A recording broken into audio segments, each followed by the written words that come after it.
Akashvani eight 90। Akashvani से आज सब परिचित हैं और सबसे पहले मैं आकाशवाणी के 90 वर्ष पूर्ण होने पर आकाशवाणी परिवार को बहुत बहुत शुभकामनाएं देता हूं, बधाई देता हूं।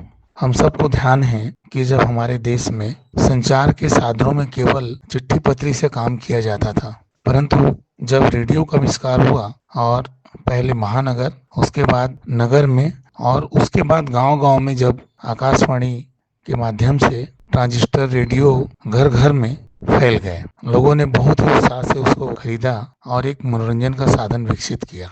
आज पूरे देश में इसका बहुत ही ज्यादा महत्व है और महत्व क्यों न रहे। स्वयं प्रधानमंत्री जी मन की बात को इसमें करते हैं तो लोग बाग बड़े ध्यान पूर्वक इसको सुनते हैं और सुनी हुई बातों को दूसरों को बताते हैं। इसमें अनेक प्रकार की बातों का सम्मिश्रण होता है। देश काल परिस्थिति, सूचना, प्रौद्योगिकी, कृषि, आर्थिक नीति एवं राजनेताओं के ओजस्वी भाषण भी इसमें रहते हैं और एक संदेश हम इस रेडियो के माध्यम से सुनते हैं, तो इससे हमारा मनोरंजन भी होता है और हमको एक ज्ञान की प्राप्ति भी होती है। और यह कोई बहुत ज्यादा खर्चीला साधन भी नहीं है, बल्कि मनोरंजन के साथ साथ बहुत ही हमारे मनोमस्तिष्क में छाने वाला सुदृढ़ एक संचार का साधन भी है।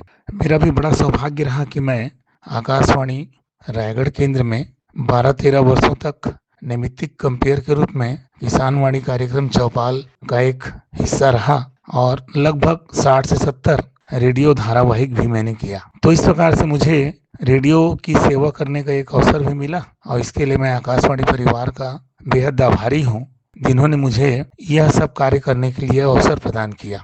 मैं पुनः आकाशवाणी के 90 वर्ष पूर्ण होने पर भारत सरकार को, आकाशवाणी परिवार को बधाई और शुभकामनाएं प्रेषित करता हूँ। वंदे मातरम। जय हिंद।